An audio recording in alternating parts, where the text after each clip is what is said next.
今天蓝妹儿要跟您分享手指麻薯的做法，不需要用到预拌粉，成功率还非常高。一起来看看是怎么做的吧。首先把一个鸡蛋打散，锅内呢先倒入60毫升的牛奶，加20克的白糖，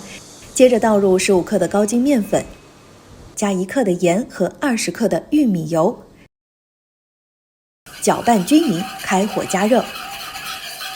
等锅内的牛奶变成浓稠的奶糊状，关火。接着倒入60克的木薯淀粉，快速的搅拌均匀，用打蛋器搅拌成没有干粉的状态，多次倒入1个鸡蛋的蛋液，每加1次蛋液就需要搅拌到蛋液被完全的吸收，搅拌到糊糊拎起来没有太大的阻力，拎起来能有一个小尖角，就倒入切好的果干，搅拌均匀，随后就装入裱花袋当中，烤盘内铺上油纸或者锡箔纸，把糊糊挤在烤盘上，每堆糊糊之间呢，我们稍微留一些距离。